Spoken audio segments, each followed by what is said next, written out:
hablando, como mañana no tenemos la posibilidad de tener transnacional, lo vamos a tener hoy y en un espacio un poquito más extenso. El tema, la consulta popular en Ecuador, un tema que los otros días también conversábamos con Edgarish, ex ministro de Medio Ambiente de Ecuador, y que hoy vamos a estar profundizando con Natalia. Muy buenos días. Buenos días. ¿Cómo estás? Muy bien. Bien, bien, muy bien. Bien bueno, por acá, bien por acá. Bueno, me alegro mucho. En el Día de los Trabajadores y Trabajadoras Rurales y en la antesala del Día de los y las Trabajadoras. Exacto, exactamente. Podríamos haber hablado, ¿no? También. Del internacionalismo sindical, sí. obrero. Pero bueno, nos fuimos con un tema que está ahí rondando cerquita, y Sí. Ecuador es tapa, ¿no? De los diarios y titular de los análisis de política internacional hace bastante tiempo. Hace bastante, sí. Y además con una consulta popular, lo cual también nos acerca a nuestra realidad de alguna forma. Sí, hay una tradición bastante larga también en Ecuador de estas consultas. Y esto ocurrió el 21 de abril. Se realizó esta consulta popular, pero en el marco de un contexto, ¿no? ¿Y Sí. qué contexto? Ya veníamos conversando el año pasado las elecciones en Ecuador, las elecciones que recordamos que se hicieron porque Lasso las convocó para evitar un juicio político. Entonces son elecciones con un presidente que va a gobernar durante 1 año y medio, casi 2. El año que viene vuelve a tener elecciones Ecuador, en el marco del asesinato de uno de los precandidatos, de uno de los candidatos a la presidencia el año pasado, de Villavicencio. En un episodio muy confuso, además. Sí. Porque estaba amenazado, salió sin que la no custodia, queda, por un exacto. lugar que no era previsible que lo hiciera, no sé. Sí, un caso pero extraño, sí, que deja muchas dudas respecto muchas dudas. a la intencionalidad de ese asesinato. Exacto. Y todo. Pero bueno, también en un marco de fuerte militarización, Sí. de escalada y de mucha evidencia de cómo está operando el crimen organizado y el narcotráfico en este país, Sí. que además se lo pone de ejemplo Ecuador en la región, de lo que el efecto que tiene el crimen organizado y el narcotráfico en capturar el Estado, las políticas, la política, ¿no? Y empezar a hacer como una especie de gobierno paralelo.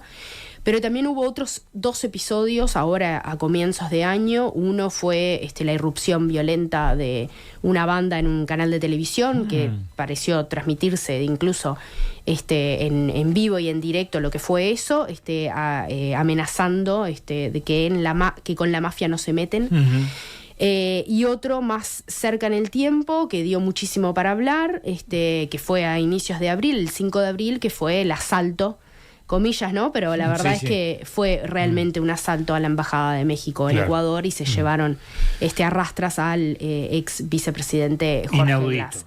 Inaudito, no inédito. No inédito, pero inaudito. Y sabemos de eso en nuestro país, sí, ¿no? Claro. Los análisis que yo escuché les costó recuperar un poco la historia de la dictadura uruguaya en ese sentido. Bueno, nosotros lo hicimos en primera instancia porque es ineludible juntar lo que pasó allí con lo que pasó aquí en la Embajada de Venezuela cuando sacan a la maestra Elena Quintero, ¿no? Exactamente. Sí, yo recordé enseguida ese episodio, pero escuchando analistas en otras partes del mundo y cercanos, incluso decían, ni las dictaduras se atrevieron a tanto. Y sí, se atrevieron. Acá se atrevieron a tanto. Pero bueno, vuelve esa discusión, ¿no? Sobre la inviolabilidad. No es una discusión, está dado por las normas la inviolabilidad de las embajadas, que son territorios soberanos. Pero bueno, en este contexto de escalada de la violencia, de militarización, de un gobierno que empieza a tener una deriva autoritaria clara, un gobierno que muy alineado a intereses económicos estadounidenses, y vamos a hablar un poquito de lo que es Noboa. En ese marco es que se da la consulta popular, ¿no? Y también organizaciones y movimientos organizándose para dar la disputa sobre algunas de las preguntas que se hacían en la consulta popular del 21 de abril, y sabiendo que tenían todos estos elementos en contra, ¿no? Y iban a darse en contra el poder puro y duro político y también económico, ¿no? Entonces hay 11 preguntas que se les planteó a la ciudadanía, 9 de ellas refieren a seguridad interna, en este contexto de nuevo, ¿no? Y 2 de ellas son bastante coyunturales, decía alguno de los entrevistados que trajimos para compartir sus reflexiones, que tienen que ver con, por un lado, el arbitraje internacional de inversiones y por otro lado con el contrato por horas. Y lo que nosotros queríamos era profundizar un poquito en esas 2 preguntas, que son en las que ganó el no, ¿no? Claro. La ciudadanía le dijo no a esa propuesta de Noboa, por un lado, se le preguntaba en la pregunta de ¿está usted de acuerdo que el Estado ecuatoriano reconozca el arbitraje internacional como método para solucionar controversias en materia de inversión, contractuales o comerciales? ¿Qué plantea hoy la Constitución y qué planteaba, a diferencia de esta pregunta, ¿no? Que no se podrán celebrar tratados o instrumentos internacionales en los que el Estado ecuatoriano cede jurisdicción soberana a instancias de arbitraje internacional en controversias contractuales o de índole comercial entre el Estado y personas naturales o jurídicas privadas. Este cambio en la Constitución, porque no siempre fue así, influyó y provocó que el país tuviera que declarar como inconstitucionales algunos de los tratados bilaterales de inversión que establecen esta disposición de demandar a un país en un tribunal extranjero, ¿no? Claro. Uruguay conoce de esto. Philip Morris es el caso emblemático, incluso a nivel global, porque el Estado, entre comillas, ganó a la empresa. Siempre lo ponemos un poco en duda eso. No, efectivamente ganó, pero siempre lo cuestionamos un poquito porque el Estado uruguayo debió pagar gastos cuantiosos en materia de representación, y también estos juicios lo que hacen es enfriar un poco la política regulatoria, ¿no? Entonces la política de control de tabaco de nuestro país, queda la duda, ¿no?, de hasta cuánto podría haber avanzado si no se hubiese interpuesto esa demanda que paralizó, entre comillas, ¿no? Podríamos pero que ahora empezó a desandarse un poco ese camino. Y que ahora se está flexibilizando y desmantelando de manera parcial por este gobierno. Pero bueno, durante los gobiernos del Frente Amplio se legisló en ese sentido, y lo que hacen estos tratados bilaterales, que son contratos entre estados y que hemos hablado en otros momentos de eso, es establecer esa cláusula de seguridad y de protección de la inversión, en la que le dice básicamente al inversionista del otro país que cualquier cambio de reglas de juego tiene derecho a demandar al país. Y no lo demanda a nivel nacional, sino lo demanda en el extranjero. En organismos, claro. Por eso la Constitución de Ecuador habla de ceder jurisdicción soberana, ¿no? Y eso no es un juego de palabras, es muy claro la cesión de soberanía. Los estados lo hacen a conciencia de eso, solo que eso tiene impactos impresionantes y vastos que todavía no tenemos. No estamos poniendo sobre la mesa de manera como muy directa, ¿no? Ecuador es uno de los países de la región más demandados por empresas transnacionales, junto con Argentina, Venezuela, México y Perú. Hasta el 2021 contabilizaba 25 demandas de parte de empresas transnacionales, y 12 de ellas corresponden al sector de minería e hidrocarburos. Y también decir que casi toda la literatura económica que refiere al papel de las inversiones extranjeras, que tiene una mirada liberal, obviamente, y establece una causalidad, una línea conectora entre recibir inversiones, protegerlas y desarrollo, ¿no?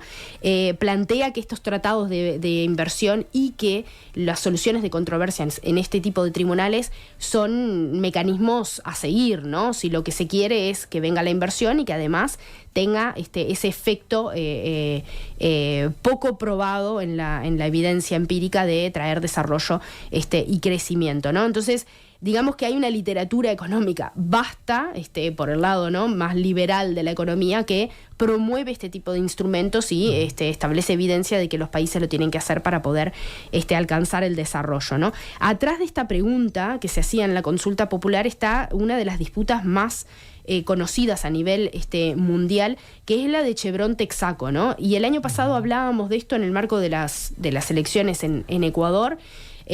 Cómo este caso ha sido emblemático no solo por los años que tiene en vigencia, sino también por el accionar que ha tenido la empresa, que fue Texaco y ahora pasó a ser Chevron, hace un tiempo pasó a ser Chevron Texaco, y los efectos que eso tuvo en el país. Y recordemos, Chevron operó, Texaco primero y después Chevron, en la zona de la Amazonía Norte, del país y entre 1964 y 1990 explotó un área de 500.000 hectáreas de selva amazónica, perforando 356 pozos, abriendo 880 fosas, para desechos tóxicos y construyendo más de 1.500 kilómetros de vías en la selva.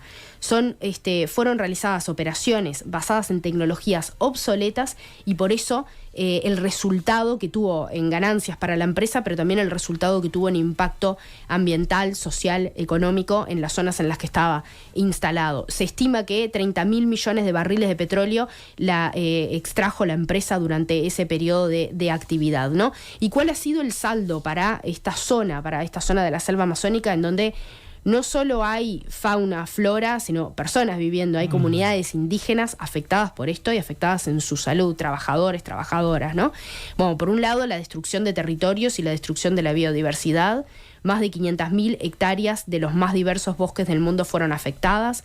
La contaminación de ríos y vertientes, aguas subterráneas, con el vertido de más de 60 billones de litros de agua tóxica en ellos, derramando más de 16.8 mil millones de barriles de petróleo y quemando diariamente en mecheros negligentes aproximadamente 10 millones de pies cúbicos de gas.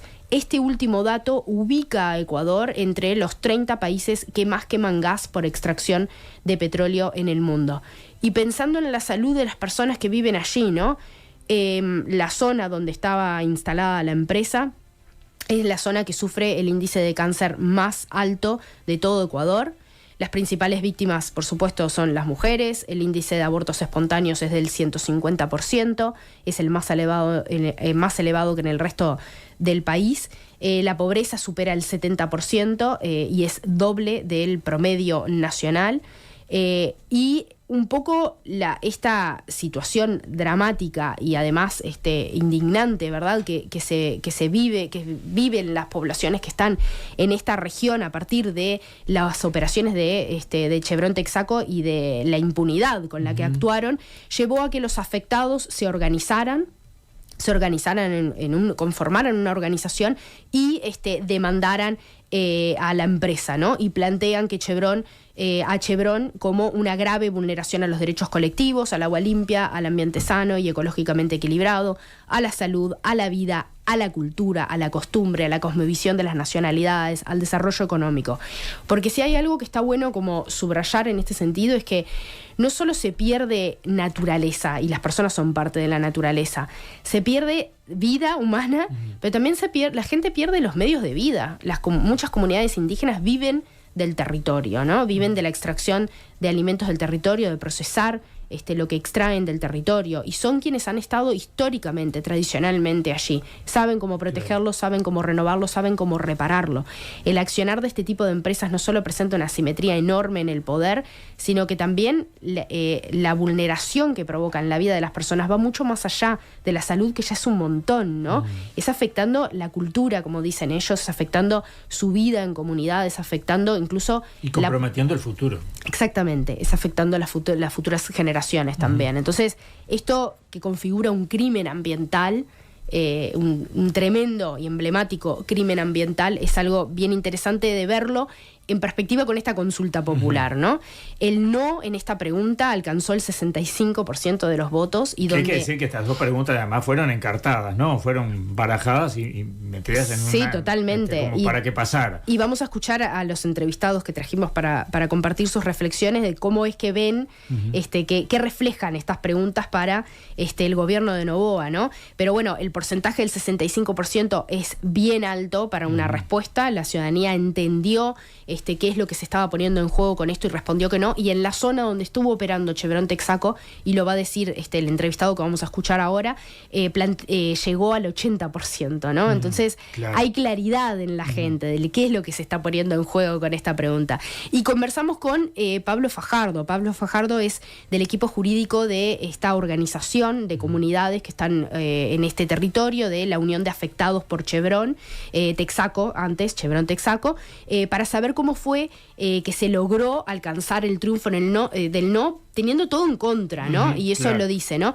¿Y qué significa esto para las regiones de Sucumbíos y Orellana, que es donde estaba instalada esta zona de selva amazónica, donde estaba instalada la empresa y donde ahí el porcentaje alcanzó un 80%? Así que vamos con el primer audio de Pablo.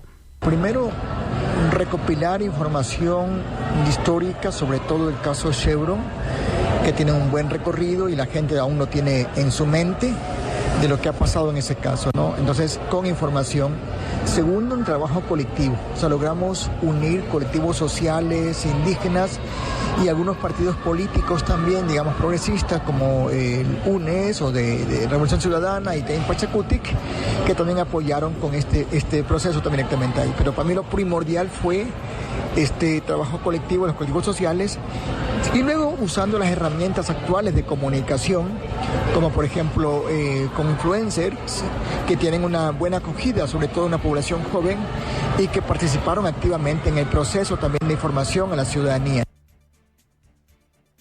Era bastante claro Fajardo respecto a qué combinación de elementos de la organización para lograr el no fueron significativos y desde su punto de vista, ¿no? Y hablaba de los medios de comunicación, podíamos ver en el marco de la campaña esto que decía de los influencers, ¿no? Y de cómo tomaron la causa y salieron a difundir esto, y me parece como muy significativo poder ver esto porque en el marco de las luchas y de los triunfos sociales de los movimientos en la región, que no son muchos, pero que hemos tenido, siguen apareciendo las mismas características, ¿no? Sí. Que son las que dan la ecuación de ganar, ¿no? Que nos permitió ganar. Entonces era bien interesante escuchar a alguien que había estado en esa campaña, cómo lo habían logrado, ¿no? Claro. Con todo este contexto que decíamos que más que exactamente, y con el poder no a favor sino en contra.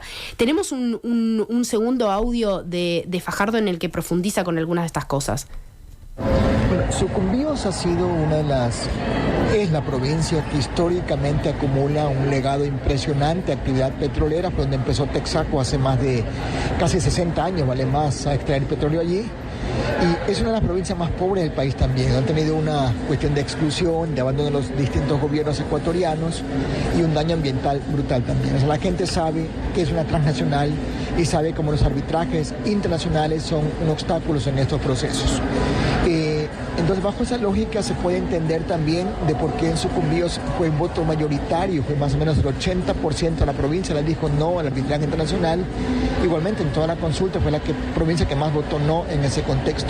Sí, pero es una cuestión de información histórica y de memoria de la gente, porque vive el problema cotidianamente, sabe lo que es una transnacional, sabe lo que es un arbitraje, y en base a eso creemos que ese voto razonado de la población sucumbiense frente a la pregunta del referéndum. Y ahí nos hacía un análisis de lo que implica el no en Sucumbíos y Orellana, que son las zonas donde estaba instalada la empresa y donde más afectados hay, ¿no? Y el reflejo natural de la gente de decir, yo entiendo para qué viene esto y voy a decir que no. También quedaba la pregunta ahí colgando de qué significa esto para Noboa, ¿no? Y habían muchos análisis que decían, bueno, el gobierno ganó porque ganó 9 preguntas de 11, el gobierno tuvo un revés con esto porque estas eran importantes o no. Podemos ver muchos análisis que sopesaban y mostraban como los contrapesos y qué es lo que obtuvo Noboa con esto. Escuchar también lo que dicen las organizaciones sociales respecto a esto es bien interesante porque nos muestran cuáles son los intereses que estaban en juego acá, ¿no? Y por qué la ciudadanía le dijo que sí a preguntas que no hablamos de las de preguntas de seguridad, pero claro, que avanzan en la militarización, ¿no? Sí, son sí. una especie de buquelización de la seguridad en Ecuador, pero a estas les dijo no, ¿no? Y le preguntamos esto justamente a Fajardo, ¿no? ¿Cuál era el saldo para el gobierno y qué significa esto para un presidente como Noboa y lo que es Noboa, ¿no? Un ciudadano estadounidense, aunque él dice que no, pero fue nacido en Estados Unidos, es heredero de una empresa, de varias empresas bananeras, del sector de explotación del banano en el país. Su padre quiso ser presidente y nunca lo logró, y él sí en el primer intento. Entonces viene de una familia, ¿no? Terrateniente, ¿no? Muy alineado a los intereses de Estados Unidos. Entonces le preguntamos eso a Fajardo y vamos a ver lo que nos contestó. Uno puede interpretar, o sea, el sí en las preguntas de seguridad no es un sí al gobierno de Noboa, es un sí a la seguridad, es un sí a que el país quiere seguridad como tal, ¿no? Entonces que no se entienda como un sí al presidente, no un sí a la seguridad. Le dijeron no al arbitraje, no al trabajo por horas y sí a la seguridad del país, ¿sí? En todo caso, para mí fue un revés grande del gobierno ecuatoriano, que creo que tenía todo planeado para ganar rotundamente en toda la consulta, en todo el referéndum, pero tuvo un revés importante en las dos preguntas coyunturales de las que él planteaba en este referéndum. Es una lección también para él y un aprendizaje para el país entero. O sea, nos queda claro que cuando los pueblos, las comunidades, los colectivos sociales nos unimos, somos fuertes, somos capaces de vencer lo que aparentemente es invencible.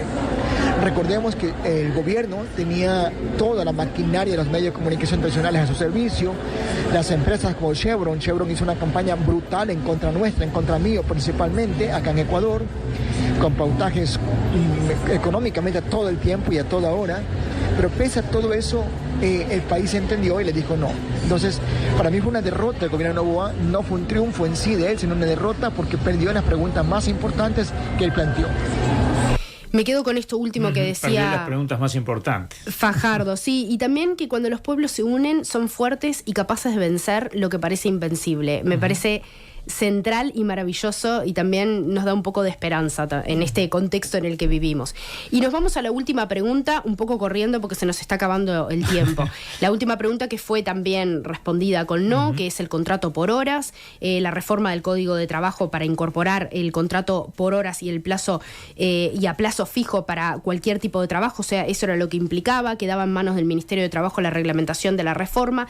Y para hablar de esto también conversamos con Marcela Arellano. Marcela Arellano es una mujer maravillosa desde mi punto de vista, es presidenta de la Confederación Ecuatoriana de Organizaciones Sindicales Libres, la CEOLS, y dirigente del Frente Unitario de Trabajadores, de la FUT, y le preguntamos justamente esto, ¿no? ¿Cuáles eran las implicancias de esta pregunta, de haberse aprobado? Y nos contaba lo siguiente. La CEOLS desarrolló un espacio de diálogo y de acción unitaria con organizaciones sociales afines, entre las que se encontraban ecologistas, feministas, organizaciones de estudiantes, de barrios, de activistas, defensores de los derechos humanos y colectivos de acción en redes sociales. Estas organizaciones sociales y el movimiento sindical del Frente Unitario de Trabajadores trabajó en un momento muy complejo y adverso, con todo el aparato estatal y medios de comunicación tradicionales en contra.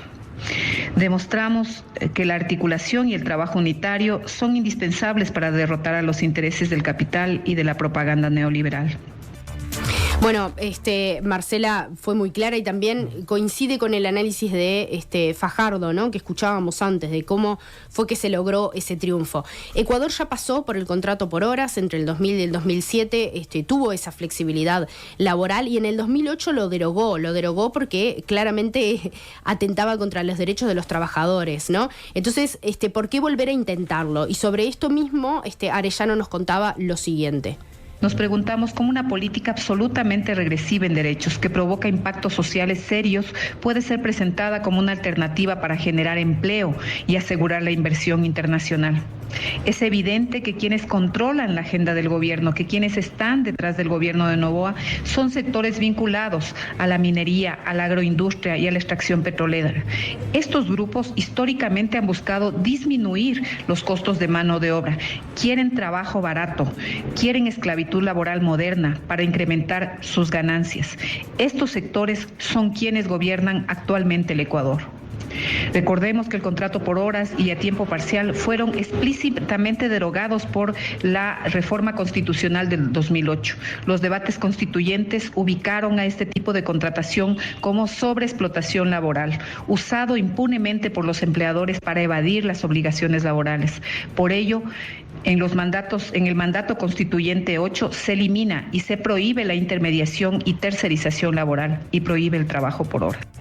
Bueno, clarísimo lo que planteaba Arellano. Como cierre respecto a esto, al saldo, bueno, resolver mágicamente los problemas de seguridad en un país atravesado por la violencia como Ecuador, con una consulta popular que da mayores poderes a los militares, a las Fuerzas Armadas, pero también al gobierno de poder implementar políticas más violentas en contra, no es magia, no es una receta mágica, y además, de nuevo, son recetas nacionales para resolver un problema que es transnacional, que trasciende las fronteras nacionales. Es 1 año y medio aproximadamente que tiene de gobierno Noboa, se va a enfrentar a nuevas elecciones el año que viene el país, ¿no? Entonces, capaz que esto también es una especie de medición de qué es lo que va a suceder el año que viene. Y bueno, estar un poco a tener Ecuador ahí bien cerca, ¿no? Porque esta deriva violenta del gobierno, pero en un contexto de escaladas de violencia interna a manos del crimen organizado y del narcotráfico, es una enseñanza para el resto de los países. Tenemos que estar mirándolo con atención, porque también es algo que se está viniendo en otros países de la región. El tema de la militarización es algo que se habla en toda la región, justamente, ¿no? Sí. Y se impone de diferentes formas. Hace un ratito escuchábamos, a propósito de lo que fueron esos episodios allí sobre el nuevo centro, una socióloga que decía, bueno, pero ¿y la respuesta es esa? ¿No? Que quedan muchas dudas, salvando las distancias del tema que estamos abordando, ¿no? Pero cómo se nos imponen relatos y soluciones que no son tales, ¿no? Totalmente, totalmente. Pero bueno, como tú decías hoy, el mensaje esperanzador de todo esto es que sí se puede. Sí, y que organizándose y se logran cosas en contextos sumamente adversos, ¿no? Lo que traía Fajardo me parece central y nos da esperanza. Por supuesto que las presiones son enormes, ¿no? Quería compartirte uno de los mensajes que llega. Yo me escucho como si estuviera con eco, pero voy a tratar de concentrarme. Dice...